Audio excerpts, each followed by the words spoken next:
Welcome to the deep dive.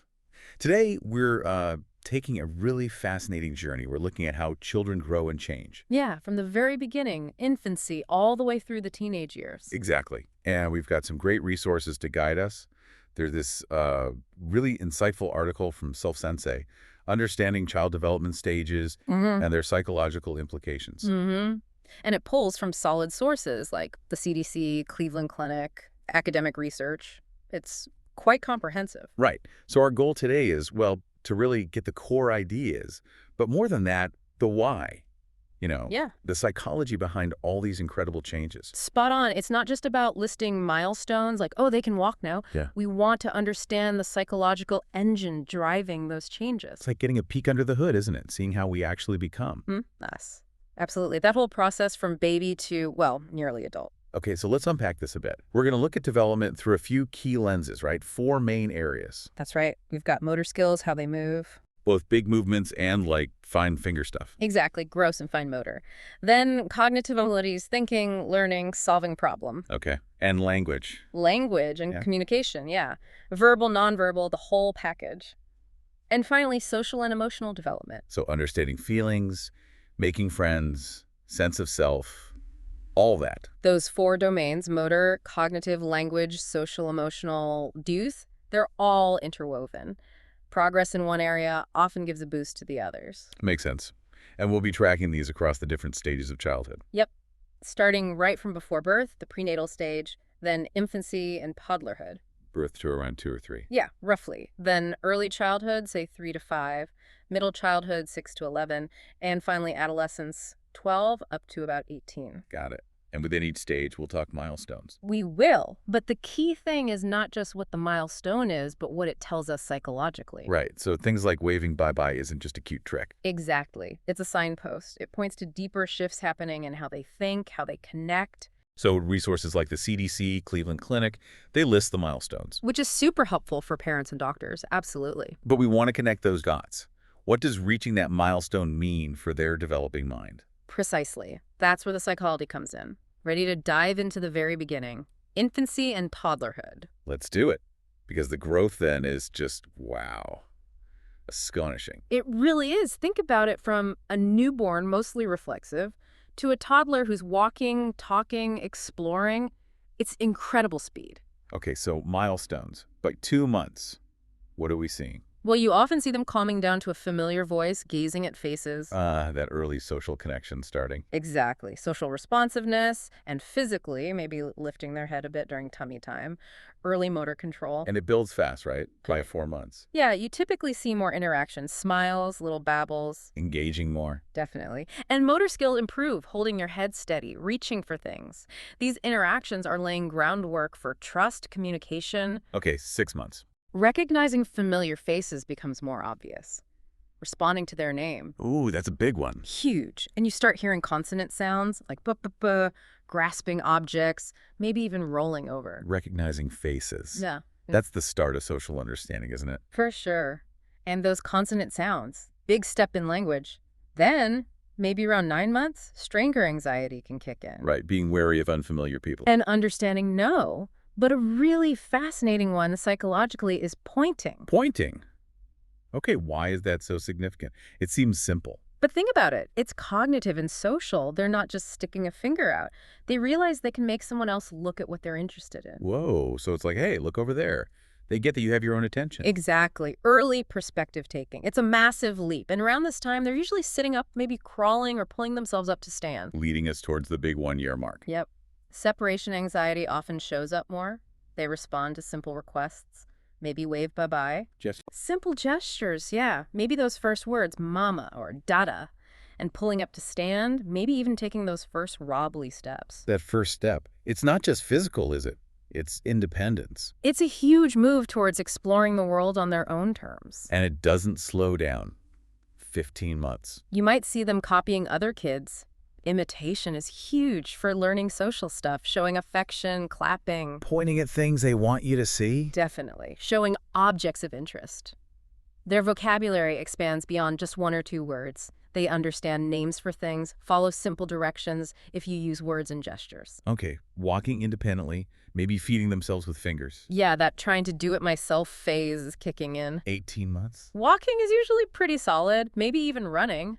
Simple pretend play starts. Like feeding a doll, that shows symbolic thinking, right? Exactly. Using one thing to represent another. More single words are coming out. They point to show you things constantly. Maybe helping undress, using a spoon, even if it's messy. That helping thing is interesting, like I can do stuff. Right. A growing sense of agency. But they still often check back with the caregiver, exploring but needing that secure base. That push-pull of independence and needing connection. Okay, 2 years old. Independence really ramps up, sometimes as defiance, the classic no phase. Ah, yes. Delightful defiance. But also, they start noticing others' feelings, early empathy, looking at your face to see how you react. Learning social cues. Totally. Language takes another leap. 2-word phrases, more juice, go outside, following simple instructions without needing gestures now, pointing to body parts, pictures. And physically, Yeah. running, kicking, stairs with help. Yep, getting much more coordinated. Then by, say, 30 months, 2.5. What's happening then? Play gets more complex, maybe parallel playing near other kids, not quite with them yet. Language keeps growing, short sentences, understanding simple concepts, expressing a wider range of emotions. Wow, so this whole birth to 3 period is just foundational.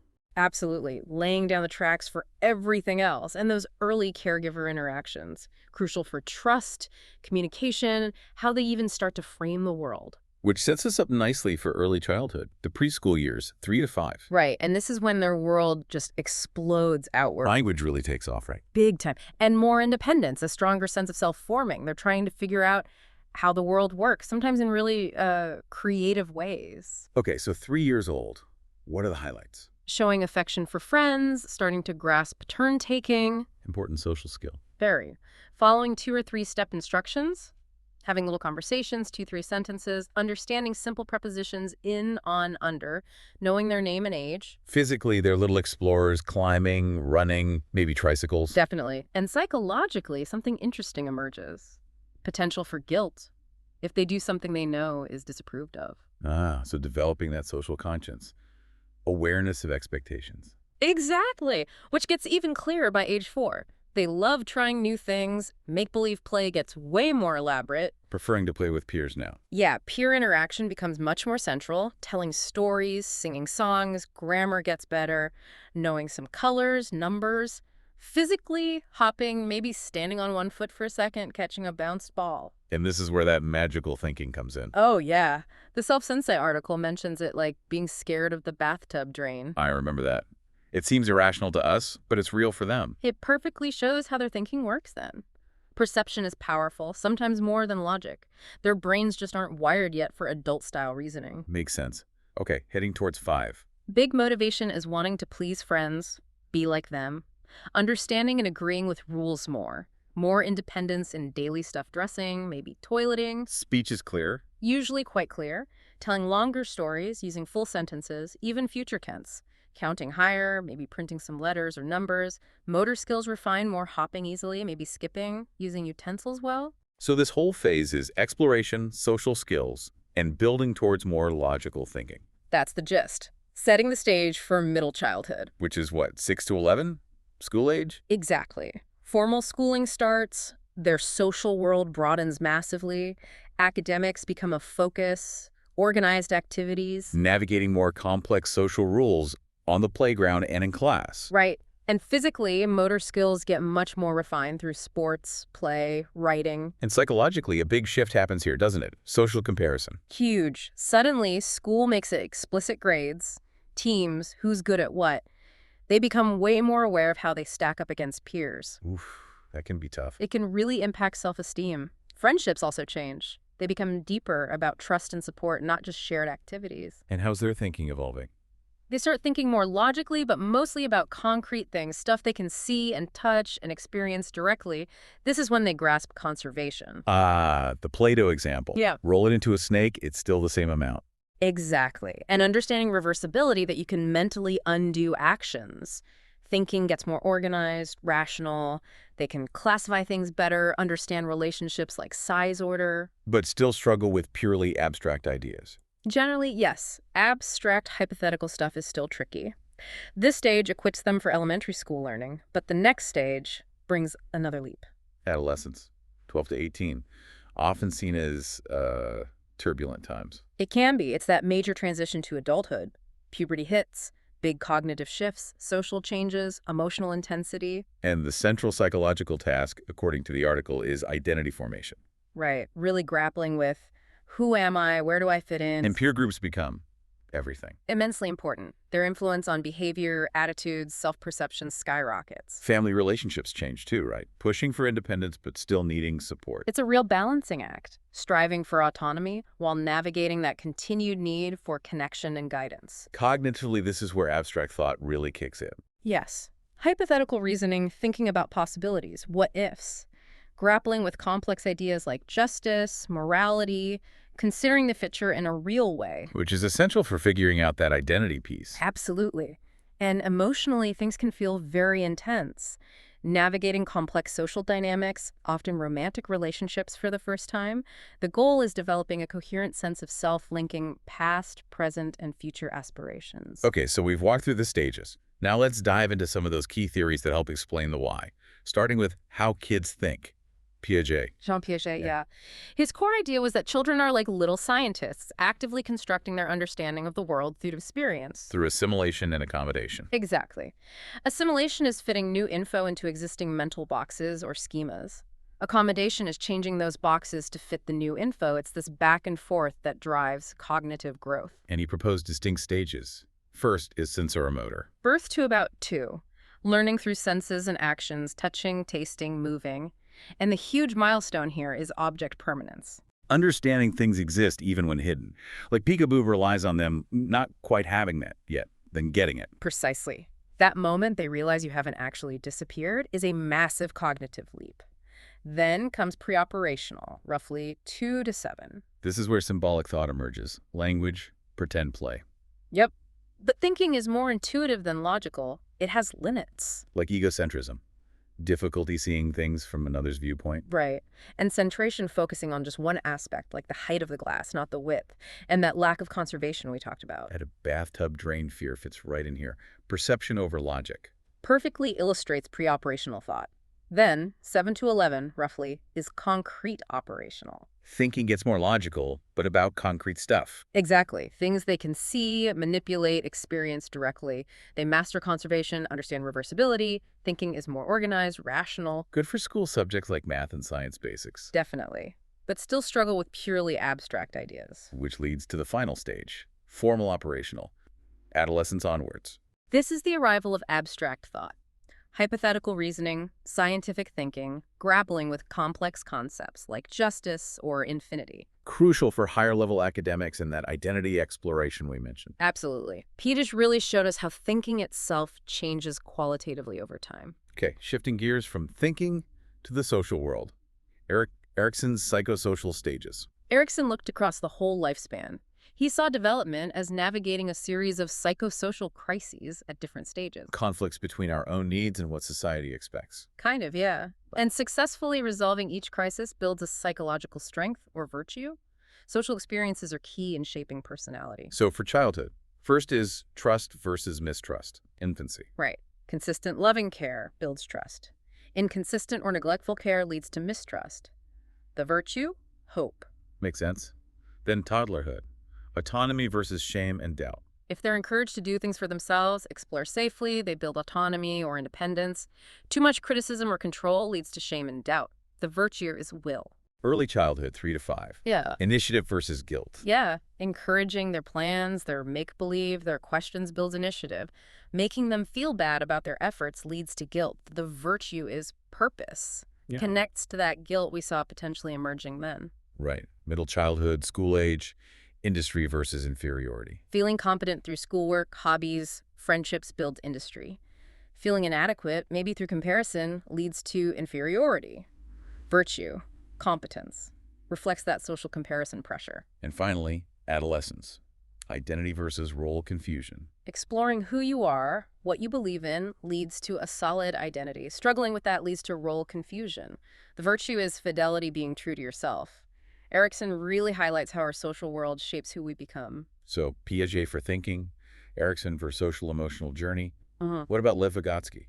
Another key perspective. Vygotsky's sociocultural theory emphasizes that learning is fundamentally social. Higher thinking skills actually start in our interactions with others. Learning is collaborative, shaped by culture and language. Exactly. Two huge concepts are the more knowledgeable other, MKO. Someone who knows more than the learner.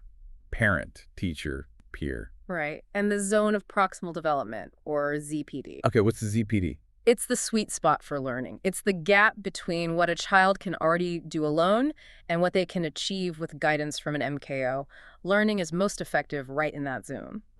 So that explains how kids learn complex things that get help, scaffolding from others. Precisely. And Vygotsky saw language as absolutely central. Not just for communication, but for thinking itself. Yes. He talked about stages: social speech, talking to others, then private speech, talking to yourself out loud, guiding your actions. Oh, like when little kids narrate what they're doing. Exactly. And eventually that becomes silent inner speech, our internal thought. He also stressed that culture shapes cognition. What's learned and how depends on the cultural context. So Vygotsky adds this crucial social and cultural layer to development. He really does. Learning isn't just internal, it's deeply embedded in our interactions and culture. Okay, one more major theory. John Bowlby and attachment. Bowlby focused on the essential early emotional bond between infant and caregiver. He saw it as an innate biological need for survival. Like sticking close to mom or dad keeps you safe. Basically, yes. And the quality of that first attachment relationship has profound, lasting effects. It shapes our internal working model. Our expectations about relationships. Yeah. About ourselves, about others. Spot on. And Mary Ainsworth built on this, identifying different attachment styles based on caregiver responsiveness. Secure attachment is the goal, right? From consistent, sensitive care. Ideally, yes. Secure kids feel safe exploring, know they can get comfort when needed. They tend to have positive views of self and others. And the others. Anxious, ambivalent. Often from inconsistent care, kids might be clingy, anxious, hard to soothe. They might doubt their own worth, struggle with trust. Avoidant. Can come from rejecting or unavailable care. Kids might suppress needs, seem overly independent, avoid closeness. And disorganized. That sounds serious. It usually stems from frightening or abusive care. Kids lack a coherent strategy, show confusing behaviors. It's linked to significant later difficulties. Bowlby really drove home how foundational those first relationships are. Wow. Okay, so we have Piaget on thinking, Erikson on psychosocial stages, Vygotsky on social learning, Bowlby on attachment. How do these all weave together? That's the key. They aren't separate tracks. Development is holistic. A milestone in one area ripples through others. Like learning to walk. That's motor. But it fuels autonomy, Erikson. Opens up new ways to explore the world. Sensor-motor style, Piaget, might be encouraged by an MKO, Vygotsky, and happens from the safety of a secure base, Bowlby. See? All connected. Or that language explosion in early childhood. Enables pre-operational thought, Piaget. It's the main tool for social learning, Vygotsky. Lets them express initiative, Erikson. And helps navigate relationships, Bowlby Ainsworth. So these theories are like different lenses to view the same complex process. Exactly. Even that toddler no can be seen as asserting autonomy, Erikson, showing early understanding of concepts, Piaget, maybe imitating others, Vygotsky, all within their attachment context, Bowlby. Getting that interconnectedness gives a much richer understanding. Definitely. So bringing this all back to the real world, what are the practical takeaways for parents, caregivers? How can we support this amazing development? Well, the foundation is building trust and security. Responsive, attuned caregiving, like Erikson and Bowlby stressed. Cuddling, holding, just being present. Makes sense. And fostering interaction and learning. Vygotsky's ideas. Absolutely. Be that MKO. Talk, read, sing, play, ask questions, provide stimulating experiences within their ZPD, show them how to do things, scaffold their learning. Supporting autonomy and initiative, like Erikson said. Yes. Let them explore safely, make choices when possible, understand tantrums are part of developing independence, encourage their play and curiosity that builds purpose. What about guiding behavior? Focus on the positive. Teach desired behaviors with praise, hugs, encouragement. And emotional coaching help them name and understand their feelings. Model how to manage emotions. Routines are helpful too, right? Especially for little ones. Very. Predictability creates security. Sleep routines are crucial too, like 11, 14 hours for 1 to 2-year-olds. And keeping an eye on milestones. It's good to be aware, use resources like the CDC. If you have concerns, talk to a professional. Oh, and mindful media use, especially under 2, real interaction is way better than screens, except maybe video calls. So it's about being an attuned observer, a responsive partner, a supportive guide. That sums it up nicely. Okay, so wrapping up our deep dive today, Yeah. we've seen child development is this incredibly rich interplay. Physical, cognitive, language, social, emotional, all woven together. Yeah, the milestones are the visible signs, but the psychological theories help us understand the deeper forces driving that growth. Piaget on thinking, Erikson on the psychosocial journey, Vygotsky on social learning, Bowlby on early bonds. They show us that how a child plays, learns, speaks, acts, moves, it all offers windows into their developing mind and their connection to the world. And underscores just how foundational those early experiences and relationships truly are in shaping who we become. Understanding these principles helps us all interact more effectively, more responsively with the children in our lives, fostering their potential. We really hope you'll reflect on these ideas. Yeah, think about how they might apply to kids, or even your own childhood. Mm. Which leads to a final thought to maybe chew on. Okay. Given how profoundly important and lasting these early experiences are, what's one single significant shift our society could make in supporting new parents and young children that might create the biggest positive ripple effect across generations? That's a powerful question to leave us with.